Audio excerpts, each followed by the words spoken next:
Hey folks, you know, a couple months ago, I entered my very first barbecue competition, and I was fortunate enough to win the People's Choice Award. And I did it with this item using this recipe that I want to share with you all right now. All right, folks, we're doing pork belly burn-ins. Now, pork belly usually comes in about a 10-pound piece. It usually runs anywhere from $35 to $40 in that range. You can usually find it at H-E-B or a Costco, or even some Sam's carries. And my Sam's does not, and I don't have H-E-B or Costco where I live. So I'll get to buy mine at my local butcher, which is fantastic. I like to shop local like that. Nonetheless, you can find it at one of those big chain stores if you don't have a local butcher. Now you want to cut it 1-inch strips and then cube it up into 1-inch by 1-inch cubes. Now today we're going to do ours on the Weber kettle using some pecan wood, chips and chunks both. And we're going to smoke it at 275. But these are left over from my competition. I had leftover, had them in the freezer, pulled them out, thawed them out, and here they are. We're going to get them seasoned up, put them back in the foil pan for now so we can make sure we get plenty on there. I'm going to use Gospel by Meat Church. The biggest key, guys, is to make sure you get all 6 sides of each individual pork belly bite. So we're going to put some on in general and then kind of mix it around and turn them and toss them, that kind of thing, just to get the seasoning on there. It's just real important, guys, to make sure every piece gets it on every side.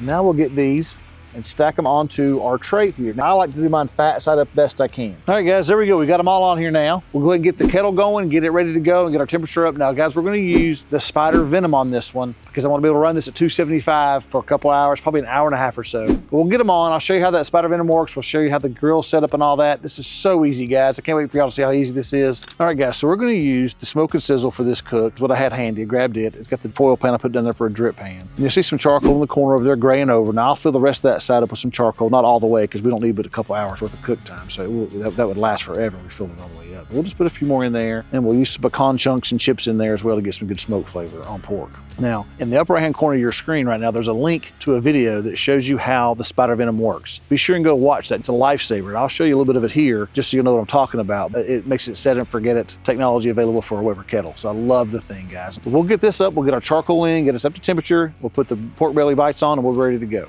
All right, guys, we've pretty much reached our temperature. And the rest of the fan's cut off now, so there it goes, 275. Now, I may go past it a few degrees and come back down, but we're okay with that. So we'll put our pork belly burn-ins on now. All right, guys, we're up to temperature, like I said. Now we're gonna go ahead and take our lid off, put our pork belly burn-ins on, keeping it as far to this side as we can on this tray. So we got some wood chips in there and chunks, pecan.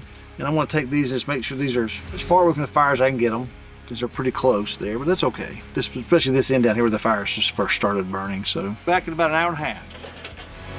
Hey guys, these are nowhere near done, but I just took a quick glance, wanted to see them. And I thought, you know what? I want to show you guys how these things look. This has been in maybe 45 minutes at this point, but I just want to show you how good these things look. Y'all ready? Wait till the smoke clears. Look at that, guys. They just look so good. We got about another probably 45 minutes to go, something like that, maybe 45 minutes to an hour.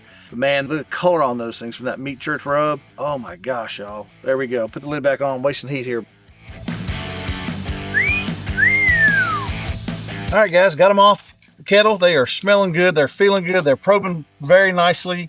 I glaze them with a couple different things here, one of which is going to be straight up just honey, just pure honey, Sous Vide honey brand. We're going to drizzle some of that over it. And also we're going to use some peach barbecue sauce from Suckle Busters. I don't mean a lot. I mean just to cover each piece a little bit. Then mix them up, put them back on the kettle for about 30 minutes. Let that glaze really set up and it'll be really, really nice. We're going to put a little bit of honey on here first. And kind of just drizzle it across the lot of them here at one time.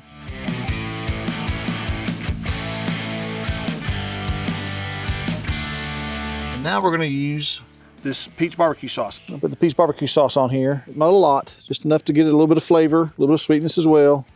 I don't want them to sit there and soak in it. I just want them to have some on them of each of the honey as well as the peach barbecue sauce. Oh, those look fantastic, guys. Look at that. Man, I can't wait to try these. All right, so we'll get these back on the kettle for about 30 more minutes or so. Let this kind of glaze up, and then we'll pull them off and try one, guys. So be back in just a little bit. All right, guys, our pork belly burn-ins are done. They are fantastic smelling, looking, the whole 9 yards. I'm really excited about giving these a try. These are a perfect item for appetizers for 4th of July, Tuesday night, whatever you want to do. We're going to try one of them right now, and we're going to see how it does. These all look great. This is I think I'll get a small one because I want to save the big ones for other people. But guys, it's just a fantastic looking little bite here. Did you see that? Watch this, guys. I can just smush this thing all to pieces. Look at that. It just smushes right up. We'll give it a try here and see how it tastes as well. Let's see here. Cheers, folks. Melt in your mouth, man. Oh, that rub from Meat Church, the Gospel is just fantastic. I'm going to leave a link for that in the description below. If you guys have never tried Meat Church Gospel, man, you got to get some of that. It's really, really good. But by all means, try some pork belly burnt-ends when you get a chance. They're super easy to do. Just give yourself some time, 2 or 3 hours. Should be no problem. Get you some pork belly and cut it up. And until then, guys, I'll meet you at the smoker.